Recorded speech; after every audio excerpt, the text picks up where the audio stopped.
I think I flew back there with Reggie and possibly Gavin Morrow Hall.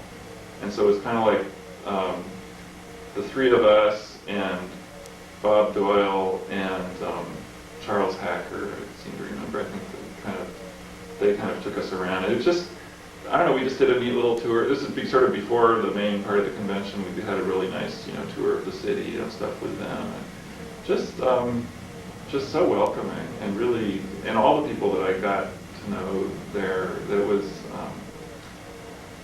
anyway, I mean, the main thing about Atlanta for me was again, like, the sociability. And we were there the week of their lesbian and gay pride parade, and so we had BWMT banners from all across the country. I mean, we dominated that parade because it wasn't at that time a very big event, and there were, a couple of hundred of us from around the country there, and so that was really fun. Just meeting people from the different groups around, and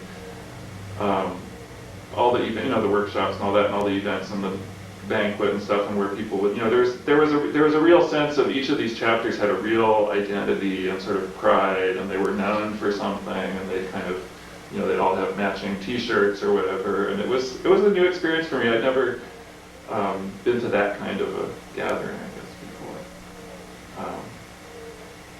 And again, like I said, I mean, I had just come out a couple of years ago, and that was it was just more sort of initiation into this really amazing world for me. So you would say, I guess, it was qualitatively different than just your local chapter here, even though you were clearly in a city that had, probably as large a gay community as anywhere. Yeah. Well, I don't know about qualitatively different, but it was bigger, and it was, it was this sense of, this is, we're part of something bigger. It was kind of empowering. I liked it. Do you remember any of the specific workshops or things from that convention that you stuck in your mind? Who spoke? I remember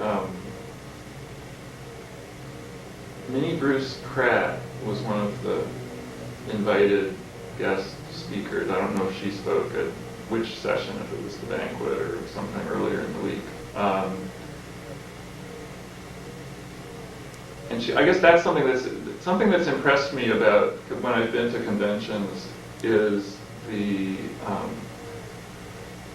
extent to which other people looked to us and would give us all these props for doing what we were doing. I mean, sometimes it felt like I felt a little fraudulent or something, because it's like, we're just getting together and having a good time, and then there's these people saying, well, you're real revolutionaries, and you're doing all this, and yet there was something really that felt very good and genuine about that. And this was a woman who'd done a lot of anti-racist work and was really kind of weaving us into the context of like all this, greater picture in some ways that I felt like, I'm not even sure, I don't personally feel like I really necessarily deserve this, but it also would cause me to step back and look and say, oh yeah, there's potential here, or there is something important that we're doing just by being here.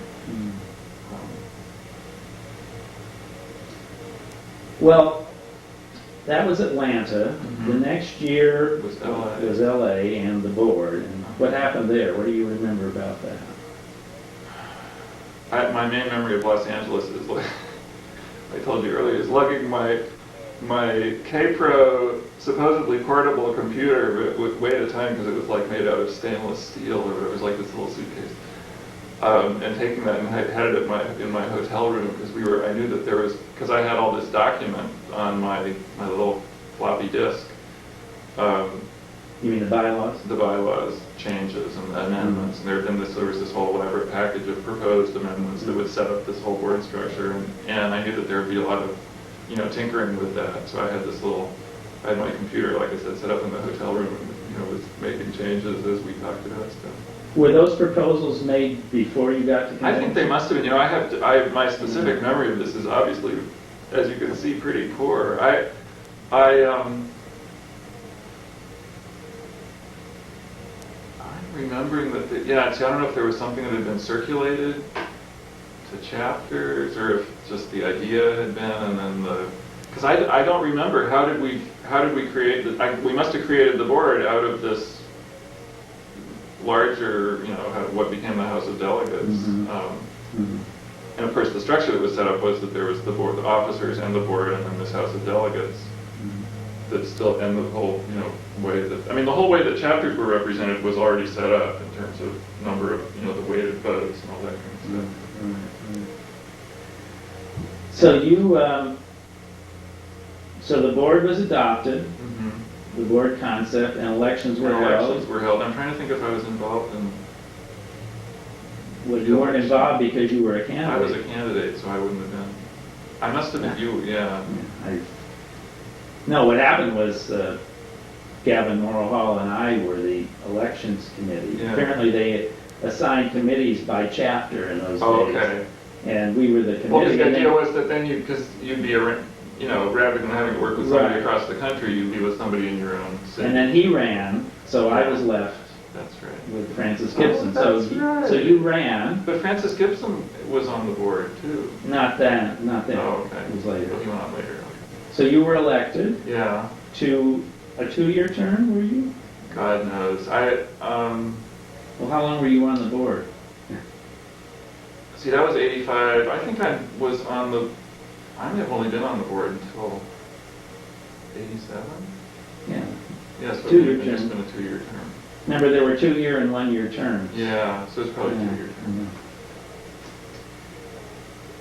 A hazy memory, that's really embarrassing. Well, what else do you remember from that convention? Anything in specific? Well, I definitely remember the pool party at Jacques Bréda's house. Would you care to elaborate?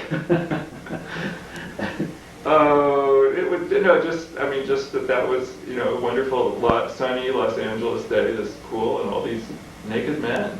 It was great. Well, bathing suited and some naked. Some naked, yes. Yeah. Not everyone. No. But it was a visual treat. Well, now you were elected to the board. What were some of your experiences as a board member, and what did you do as a board member? Well, I kind of was I remained the bylaws queen. So that's pretty much what I was, the, you know, keeper of the papers while I was on the board. And, you know, there was a fair amount that was done with those, or as we kind of worked out the kinks over the first couple of years. And so I remember it, you know, we had these mail-in election, you know, votes to, you know, change things and stuff like that. But the board itself, other than that,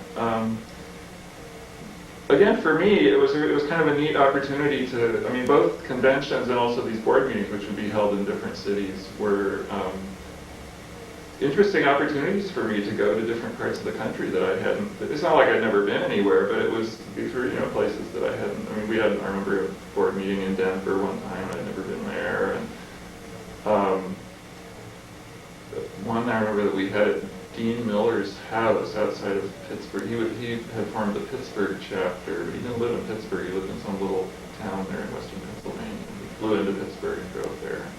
You know, that was a little interesting taste of western Pennsylvania, Youngstown, Ohio area, and where else did we go? I think you went to Milwaukee. We did, and yeah, we went to Milwaukee because that was where the convention was going to be in '87. We did a board meeting sometime before that in Milwaukee. We did go back to Atlanta one time. It was kind of a neat network. It was a neat network for me of people, to, you know, and I find you get to know people better, you know, working with them than just socializing or whatever. So it was a good opportunity. What was the personality of that board, or should I say personalities, and who do you remember from that board? And how did it function? I'm trying to think who the co-chairs were at the time that. Well, John Bush and Tim Wilson were the co-chairs after Los Angeles. Yeah. And then in '86, the next year, Tom Horan and James Creedle were. That's right. Okay. So those would have been the folks that were there when I was there. Oh, in New York, I remember. Well, New York was the next convention.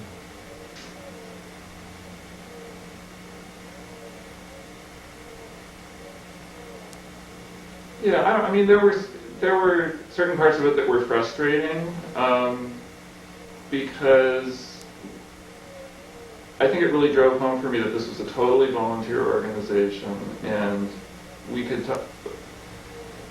Bob Doyle was really eloquent on this. I think he came on the board that first year that we formed it, and his idea was, well, now there's some things that we really could do that would help chapters, and like a chapter development manual or some materials or some just real practical things. And there was a sense of frustration, I think, certainly on my part, because I felt like, well, how much time do I have to devote to this along with everything else that I'm doing? And I think there was a tendency to kind of bite off more than we could chew sometimes,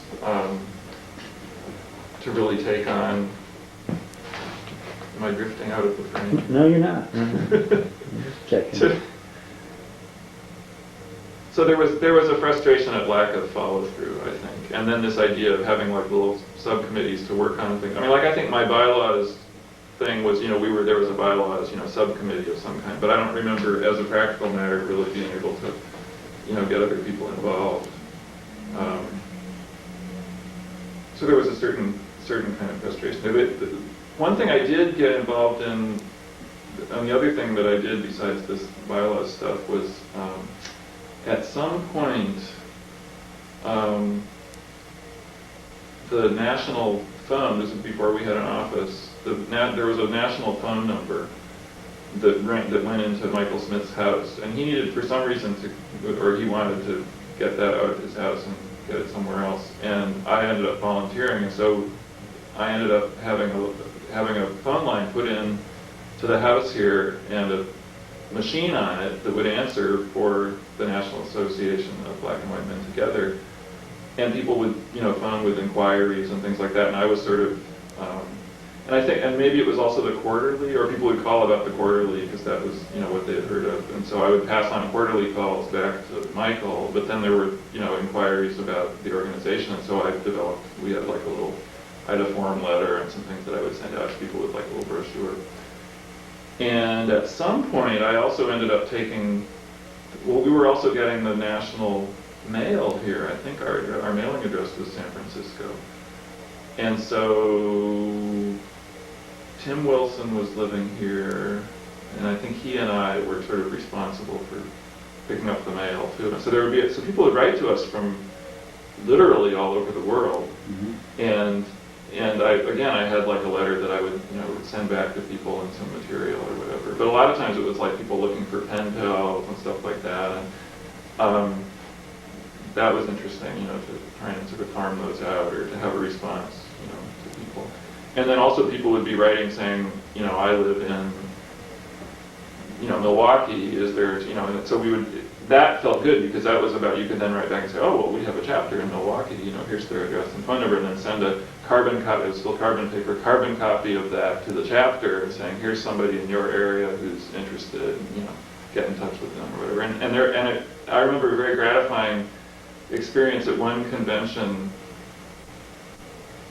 might have been in New York, it might have been 80, because I didn't go to 87, so it might have been 86. Anyway, going to a convention and meeting somebody who it turned out had been put in touch with their local chapter by a letter that I had sent out. So that was fun. And that kind of that work led me at some point to push this idea of having a corresponding secretary, because I was sort of doing this as kind of a board function, but there was nobody really designated to do that work. And the idea of maintaining correspondence appeared to me important because we did get a lot. And so that was, I think I may have come up with a proposal for having a corresponding secretary, which, we've had limited, I guess, success around filling or whatever. Well, of course. But that was my feeling, because I was going off the board at that point, and I sort of felt like, well, I hate to just drop this. I'd like to think that somebody was going to keep doing it. Of course, a lot of the corresponding secretary job was taken over by the office. That's right. People later. Yeah. But still, that's a need. So you were basically on the board those 2 years. Yes, it was just 2 years. 2 years. And you attended the convention the following year in New York as a board member. Uh-huh. What do you remember about that convention? Again, not much of the business. I remember it was the 86 was the Statue of Liberty Centennial, and we were there for all these celebrations were going on at that point. And we didn't march in the Pride March. I can't remember. Was it the Pride March? Mm-hmm. Yeah, 'cause I remember being in some. I guess it was. Yeah, some. Bayard Rustin. Yeah, I was remembering some kind of protest march, but I guess it was maybe that's just Well, the flavor. The New York flavor was more of a protest. I think there was a protest at some point over Bowers and Hardwick. Yes, over the Georgia sodomy decision. Yeah, because that had just come out. I think there Yeah. was. I think we went to a demonstration about that. Yeah. And so I remember a number of things kind of downtown and exciting, and also the chapter had us going around different parts of the city. I remember to different things, and that was kind of a treat. And I love New York, and that was a great visit. And the whole setting of the convention I really enjoyed, which was the theological, whatever it's called, the Union Theological Seminary. So it was kind of like being in college, which I like those better than a hotel. I like the sort of, I don't know, there's something convivial and kind of retreatish about being in a kind of a school setting or something. Especially a seminary. Especially a seminary, yes. Although the cloisters. I think we stayed in the dorms at Columbia, didn't we? I'm trying to remember where we stayed, because we weren't staying in a dorm. Where did we? I'm thinking I might have been staying with friends. I don't remember. Anyway, that was a good gathering. So you served on the board the year after that. Did you notice a change in the board with the new co-chairs, or did you call differences that second year? Oh, I remember the other thing in New York too was the Lavender Light Gospel Choir that Charles Brack they performed, and that was fabulous. And Bayard Rustin, that was interesting.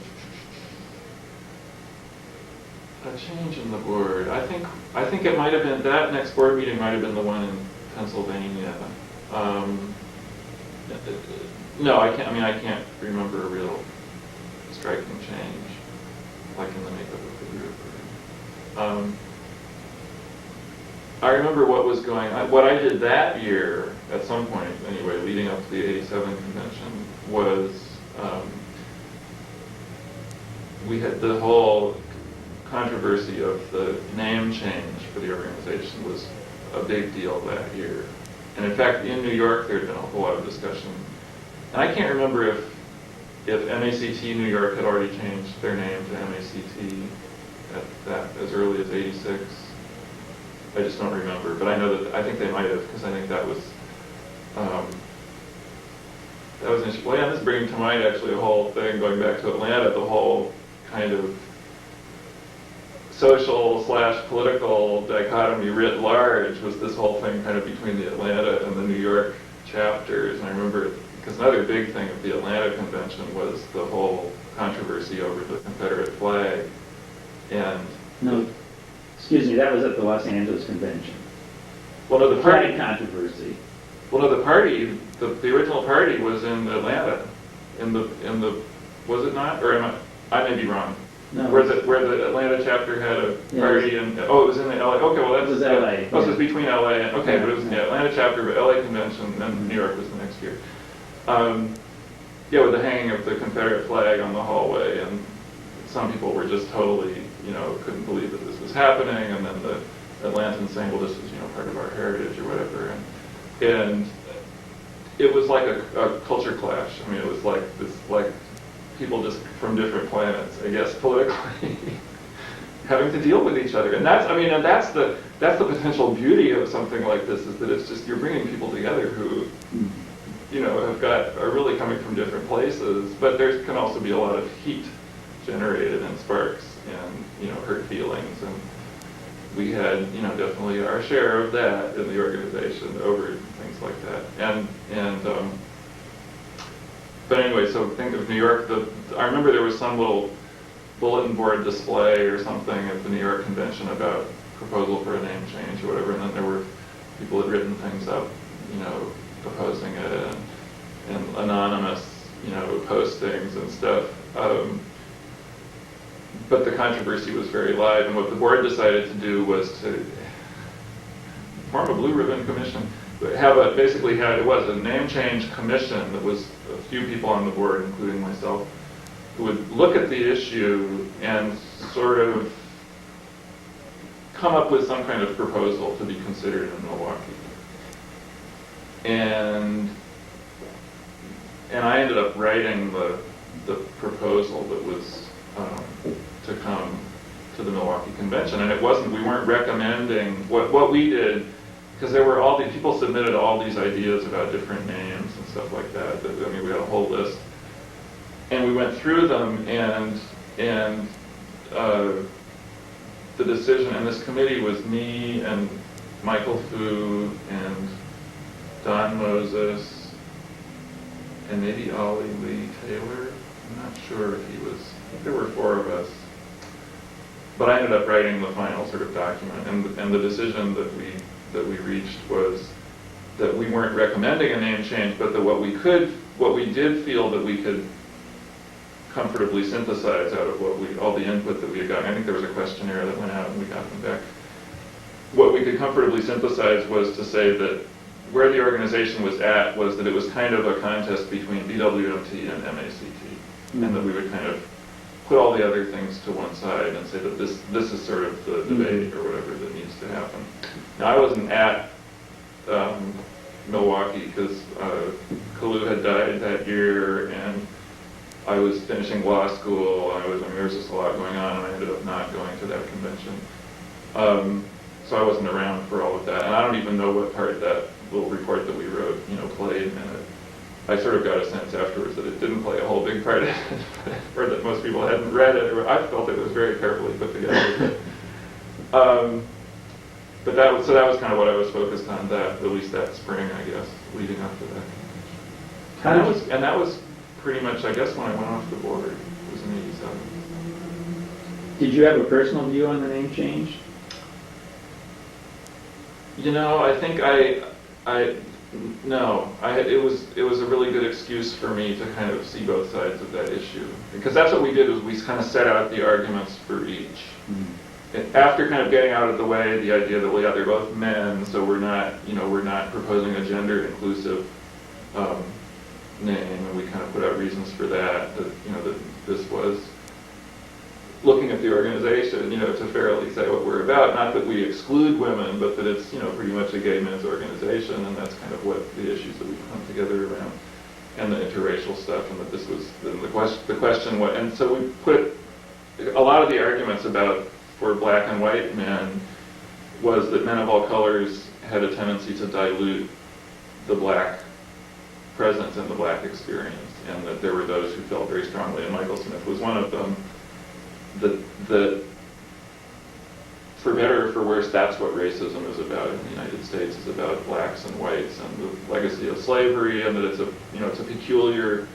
story to those populations, not to discount the experiences of other people of color, but that what happens to black people in this country is that they're always getting discounted and diluted out of it, and that this was a way of maintaining that. And then there are those, Colin Gibson is one of the exponents of this view, that this is a particular interracial sexual attraction that people came together to kind of deal with and talk about and relate around, and that diluting that for some people was a dilution of the whole experience that kind of brought them to BWMT. And then there's the whole equally valid, I think, arguments about multiculturalism and bringing everybody into the mix. And so I conveniently sort of didn't, being in the position that I was, I sort of didn't ever have to make up my mind, I guess. And I also feel like it's just a totally distracting thing to focus on in some ways, and that really it's you're going to be whatever the work is that you're doing, and you're going to attract to you, regardless of what your name is, you're going to attract to you the people who are attracted to the work that you're doing and the things that you stand for. And so it seemed to me like a very much putting the cart before the horse kind of debate, but we're always drawn to those kinds of things because labels are very important. Well, so you didn't go to the convention in '87, and after that, you weren't involved on an official level in the That's right, NAACP? yeah. Were you ever a delegate again to the House? No. That you have attended a number I've of attended conventions. I went to since 88 then. in Boston with my then partner. And it kind of, after that, it kind of evolved for me into going about once every other year, although that's not, hasn't been totally consistent. But then 1990 was San Francisco. I was here for that, although I wasn't really on the planning committee. But Do you have any specific recollections from the conventions you did attend? I remember that in Boston, we were at this, what is it called? The Ritz or the Palace or something downtown. Park Plaza. Park Plaza. It was a kind of neat, elegant, but down at heel kind of old hotel. And I remember one memory from there is the very last day when John Bush did his presentation to the hotel staff of the orchids and onions. And I had real mixed feelings about that because it was, because I'm thinking that the orchids were like, it was like praise and criticism, and the praise was for some people on the staff who'd been really gone out of their way to, do stuff for us and were really courteous and stuff. And then the onions were for the folks who, the homophobes basically, but it was mostly like the the housekeeping staff and people like that. And I just felt like, well, here's a real opportunity for education, but, this is kind of like, you were rude to us, but we're going to tell you how rude you were. I don't know, but it's, John had his style. It certainly made an impact. What else from that or any From other Boston, convention? You want to take conventions one by one, or the ones you went to? Oh, let's see. Well, San Francisco certainly, and that may have been the next one, yeah, because wherever 89 was. Tallahassee. Yeah, I didn't get to that one. Heard a lot of interesting stories about that one.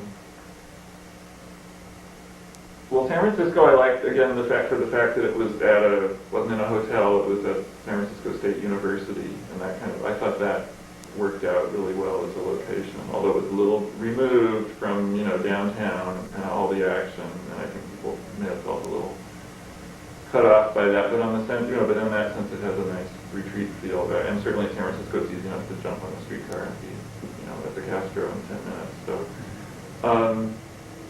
But the thing I remember most about, I think, the workshops there, or the events, was, I remember Tom Horan made his really impassioned plea there about the organization really needing to pay more attention to folks with HIV, and specifically, people who were actively sick and really suffering. And at that time, there were people dying, And Tom was one of them. And Tom was one of them, Yeah. and he was really, it was a real cry for compassion and attention, and I mean, not like attention getting, but like meaningful, loving attention to these people in our midst who are, and I'm HIV positive, and I was moved by it because I had the good fortune of not having progressed to, active AIDS, and